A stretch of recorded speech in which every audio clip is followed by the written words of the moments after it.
Olá, meu público maravilhoso. Eu trouxe aqui duas pessoas para a gente falar de um tema muito interessante, que talvez todos vocês estão cansados de saber, mas eu gostaria de falar de um prisma diferente. Por quem, sabe, já teve influência de perda sobre o Covid e quem passou pelo Covid. Então, estamos aqui com a Sidneia Coelho, mais uma vez, e com a nossa amiga Rosana Araújo. E primeiro nós vamos falar com a nossa Sidneia Coelho, porque ela passou recentemente por esse processo do Covid. Eu gostaria que ela dissesse para a gente como é estar ou passar pelo Covid. Boa tarde, Cida. Boa tarde, Rosana. Boa tarde. Pois é, como você falou, a gente ouve falar disso a todo momento, desde que começou, né? Mas uma coisa é a gente ouvir falar sobre a Covid. E outra coisa é a gente Vivenciar, né? passar pela Covid. Sim, graças a Deus, para mim não foi forte. A médica disse que foi leve, mas esse leve já foi um leve péssimo. Eu não quero saber desse leve de novo. Tem pessoas que não sentem nada. Para mim, começou com sintomas de gripe. Eu até estava conversando com você. Sim. E você falou que tosse é essa. E aí foi daquela nossa conversa que eu resolvi fazer o teste. E quando eu fiz, deu positivo. Parecia uma gripe. E, Sidneia, algumas pessoas dizem assim, comentários, né, entre um e outro. Nossa, essa Covid tem alguma coisa espiritual, tem uma coisa diferente, tem uma coisa que não é uma doença normal. Você sentiu isso também? Veja assim, a Covid ela faz a gente repensar a nossa vida, né? No início foram sintomas de gripe, mas no decorrer dos dias o meu quadro se agravou um pouquinho. Então, teve dias que minha saturação chegou a 89. Se nós formos seguir a recomendação médica, 89 era para ter ido para o hospital. Mas eu não quis. Eu fiquei acompanhando a saturação, comprei o oxímetro, ficou acompanhando, mas não fui assim direto para o hospital. E o que acontece quando acontece isso, né? A própria médica que me atendeu falou assim que essa doença ela é imprevisível. Tem pessoas que assim, tá bem, passa 5 dias e dá um revertério, a pessoa morre. Então, o que faz, pelo menos comigo, o que aconteceu? Faz a gente repensar toda a nossa vida, o que a gente está fazendo da nossa vida. Então, nós estamos no dia a dia, vivendo no automático, né? Fazendo as coisas todo dia da mesma forma, do mesmo jeito. Nós vemos as pessoas, mas não olhamos para as pessoas que estão ao nosso lado, ao nosso redor. Faz as coisas no automático. A gente não sente, até para comer, né? Come, às vezes, tão rápido, não saboreia a comida, o alimento, não valoriza a presença das pessoas que estão ao nosso redor. E, por exemplo, eu tenho uma filha de 5 anos. Falei, meu Deus, se eu morrer agora, e a minha filha... Então, para mim, parecia assim, uma retrospectiva, onde a gente vai lembrando da nossa vida, o que fizemos, e o que estamos fazendo e o que vamos deixar. Se eu morrer hoje, valeu a pena tudo o que eu fiz? Uau!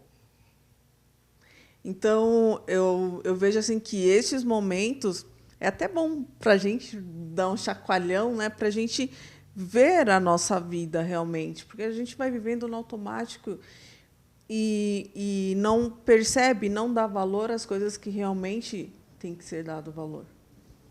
Então, essa foi uma experiência, assim, para mim, bem profunda. Além da parte física, mas essa parte emocional, espiritual. Porque não é só o físico que abala, né? A parte emocional também. Então, um dos pontos é o emocional. Eu, por exemplo, eu sou uma pessoa agitada, que sai todo dia, vai trabalhar. Para mim, teve um dos dias que ficar em casa estava sendo um martírio, sabe? Não poder sair. E a minha filha ficou longe, porque meu marido e eu testamos positivo, mas ela não. Então, eu fiquei afastada dela esses dias todos. Não poder abraçar minha filha, nossa, aquilo para mim foi uma coisa, sabe? Eu nunca imaginei que eu não poderia abraçar minha filha. Então, podemos dizer que realmente tem alguma coisa de muito especial também por trás disso, fazer com que a gente comece a entender o valor das pessoas que estão ao nosso lado, dos valores das coisas que a gente adquire, que muitas vezes a gente não presta atenção quanto de esforço e amor foi desprendido e a gente não dá o devido valor, né? Exatamente. No dia que eu fui fazer, do último dia, né, de isolamento, aí eu fui fazer o teste, aí na volta, aí já tinha dado que estava ok, aí na volta, quando eu voltei, que eu fui abraçar minha filha, aí eu abraçava ela, mamãe, eu tô rindo tanto que minha boca tá até doendo. Olha que coisa mais linda! Então, nossa, assim, é maravilhoso, né? Porque... E olha, uma coisa assim interessante, você falou sobre isso. Passou o isolamento, ainda fiquei uns dias ruim. Eu atravessar a rua me dava uma tontura muito grande, parecia que eu ia cair. Fiquei com enxaqueca ainda muitos dias, acho que tem uma semana e pouco que eu não sinto enxaqueca, desde que eu tive. Mas eu percebo que antes da Covid, eu estava assim... Sabe quando você não sente ânimo para fazer as coisas? A gente faz, a gente sabe o que tem que fazer e a gente faz. Mas não com aquele ânimo. E eu estou percebendo que, depois disso, eu sinto um ânimo maior, uma garra, sabe? Aquela vontade de viver. Aquela coisa assim, peraí, agora eu vou fazer diferença nessa vida. Cada segundo é importante para mim. Sim. Essa vontade de viver é uma coisa assim, é fantástica, né? Acho que quem já teve depressão deve saber o que é isso. Eu já tive depressão, mas essa ânimo, essa vontade de viver, e até assim interessante porque aí dá vontade de se arrumar melhor e tudo. A minha irmã falou assim: "Nossa, você tá bonita". Eu falei: "Quando a gente está bem por dentro, a gente melhora por fora, né? Isso reflete por fora também". Olha que interessante, né? Algumas pessoas têm histórias negativas do Covid, né? E outras não. Depende do ponto de vista daquilo que você passa. No seu caso, você tirou bom proveito disso. É uma coisa que eu costumo fazer. Eu vejo isso a minha vida toda, eu sempre levo por esse lado. De tudo que acontece com a gente, mesmo que seja algo ruim, a gente sempre tem que extrair algo bom daquilo, um aprendizado Mas daquilo. sempre tem os dois lados, né? Às vezes que a gente não, na dor você não observa tudo isso, mas sempre tem os dois lados. Então, isso que você falou é importante, que a gente fica, quando a gente foca muito na dor, graças a Deus eu não perdi ninguém. Acho que a pessoa, quando perde alguém, claro, a dor é muito maior. Com certeza. Então, eu, graças a Deus, não perdi ninguém próximo a mim, da minha família, para essa doença. Mas, digamos, para mim, ela veio assim como um susto, né? Dá um susto. Qual a lição que você diria para nós que você saiu dessa experiência? A visão é essa que eu falei, da gente olhar mais para a gente e para quem está perto da gente. Não viver só naquele automático, tem que fazer, tem que fazer, tem que fazer, tem que fazer. Então, temos que fazer? Claro, temos que fazer. Porque nós somos adultos, nós temos que trabalhar, temos todas as nossas responsabilidades. Mas passar a olhar de forma diferente. Santo Inácio tem um santo católico chamado Santo Inácio. Ele fala assim, que as coisas não mudam, mas o nosso olhar sobre as coisas que devem mudar. Então, a gente passa todo dia por um caminho. Às vezes não mudou nada, tá a mesma coisa. Mas aí, de repente, um dia, quando a gente resolve olhar, a gente vê algo diferente, por exemplo, uma árvore, um pássaro, alguma coisa que antes a gente não via. Não é que não estava lá, é que nós não vimos. Então, na nossa vida, isso acontece muitas Frequentemente, vezes. né? Muitas vezes. Não é que não estava lá, é nós que não estávamos vendo. Então, às vezes, falar o outro mudou. Foi o outro que mudou ou nós que mudamos?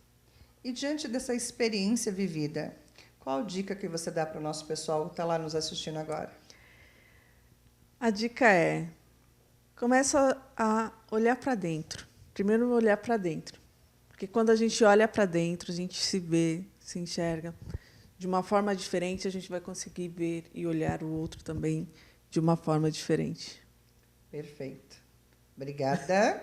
Agora nós vamos perguntar, diante de como ser professora, perder algumas pessoas, qual o seu olhar sobre o coronavírus, a pandemia? Olha, eu passei por situações, né, de perda de pessoas muito amadas, né, não diretamente pela Covid, mas pela consequência dela. Também vi milagres acontecendo, Perfeito. com pessoas que quase partiram, mas conseguiram se recuperar, graças a Deus. Pessoas também muito amadas.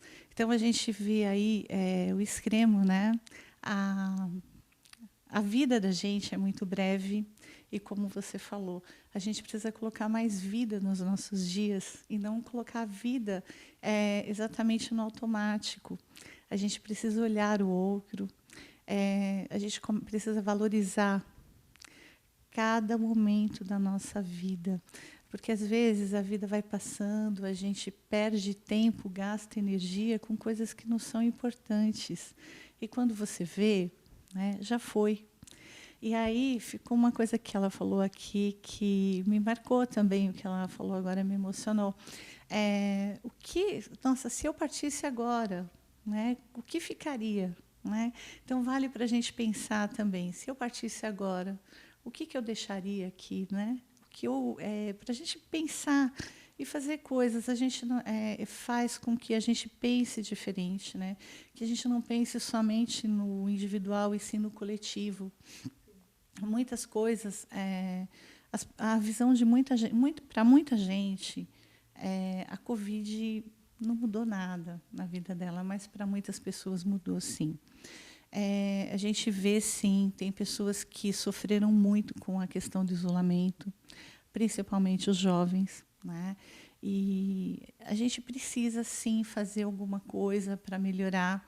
E uma coisa que vou pedir a liberdade de falar disso, porque Pode falar. eu acho que é importante a gente criar correntes do bem, né? E lá no espaço Luz, né, a gente começou a fazer uma oficina terapêutica com a questão do distanciamento social. Muitas pessoas falam assim, olha, o atendimento de terapia à distância não é bom, não resolve. Resolve, sim. E tem uma coisa que a gente está fazendo, que o objetivo é uma atividade que a gente faz gratuita, né? A gente faz encontros quinzenais através da internet. A gente está pensando em breve em retomar, talvez presencial, dentro dos padrões de segurança, né? Mas o objetivo, sim, é atender as pessoas financeiramente. Tem muitas pessoas passando por, né, sem a oportunidade de poder buscar um tratamento alternativo. Então, esses encontros, na verdade, eles servem aí para servir de apoio, para ajudar as pessoas. Lá a gente pode trocar algumas ideias, pode dar algumas dicas, né? Não só, né, do lado de terapia floral, que é o que eu trabalho, mas também com a PNL, com a hipnoterapia e outras técnicas que tem aí, né? Então, o que a gente conseguiu deixar aí de falar assim, olha, vamos fazer uma corrente do bem, vamos tentar ajudar o maior número de pessoas, porque sim, tem muita gente que está sofrendo luto ainda, tem muita gente que está sofrendo com as sequelas do que passou, com tratamentos prolongados aí, né? Com a perda de familiares, amigos. Então, eu acho que foram muitas perdas. Então, a gente tem que pensar agora nos ganhos, né? Em colocar mais E vida. sempre tem, né, Rosana? Sim, Sempre tem os tem ganhos, também, né? gente. Falo porque foi difícil, foi um Sim. caso também na nossa família, né? e muitos amigos, muitas pessoas, né, queridas, e a gente fala assim, olha, o que eu estou fazendo, o que eu estou aproveitando. Quando você fez esse comentário, né, mexeu, porque a gente fala assim, o que eu estou fazendo, o que eu vou deixar? Se hoje a Rosana fosse embora, o que a Rosana deixou? O que cada um de nós aqui deixamos, né, para quem vem depois, não é? Então, eu acho que a gente precisa, sim, deixar o planeta um lugar melhor para quem vem depois, né? Que lindo, e gente. a gente precisa muito, muito, muito fazer essa corrente do bem, poder ajudar o maior número de pessoas, porque eu acho que é a única coisa que realmente resta para a gente, né? É a gente pensar o olhar do outro, colocar mais amor e mais vida mesmo Mais nos empatia, nossos né? dias, né? Mais empatia. Porque enquanto a gente não se coloca no lugar do outro, né, fica difícil. Então, assim, pensar sempre aí agora em resgatar o que a gente tem de melhor pela frente, né? Perfeito. Sidneia, deixa seus contatos mais uma vez, tá? Bom, podem me procurar no Instagram, é sidneia.pecoelho. Então, procurem lá que vocês saberão, me conhecerão melhor. Uma palavra que poderia dar como se fosse assim um estímulo. Diga uma palavra, algo. Estímulo? Alguma coisa que fosse incentivar. Olha, eu fico com essa questão do olhar. O olhar diferente. Igual eu falei, as coisas estão passando, mas nós não vemos. Então, o que deve mudar não são as coisas, mas o nosso olhar sobre coisas e pessoas, né? Então, o nosso olhar. Perfeito. E você, professora Rosana? Eu acho que a vida e o amor, né? Que eu acho que a gente precisa valorizar a nossa vida, valorizar a vida das pessoas que estão com a gente, né? E compartilhar o amor. Então, para aproveitar aí a questão das oficinas, né, da nossa oficina terapêutica, entre em contato no Espaço Luz, Terapias Naturais e Holística, que está aparecendo o telefone aqui embaixo, e deixa o seu nome, deixa o seu contato, vem fazer parte dessa corrente do bem. Perfeito. Gente, o tempo todo eu digo para as pessoas a empatia, a união, o amor incondicional, o tempo inteiro eu sempre estou frisando isso. Aqui está a prova, realmente, de que esse é o caminho. Todos nós passamos por dificuldades, todos nós passamos por várias tormentas e passamos de 2020 para cá. Mas a forma com que a gente olha para tudo que nos envolve, que nos traga dor e sofrimento, tem que ser de uma forma diferente. Para quê e por que eu estou passando por isso? E posso dizer para vocês, como testemunha dessas duas e outras, tudo passa. E o mais interessante é o aprendizado que fica. E você se torna forte. Pense nisso. Gratidão a todos vocês. Fica aqui mais um pedacinho do programa Cida Maria Fica a Dica.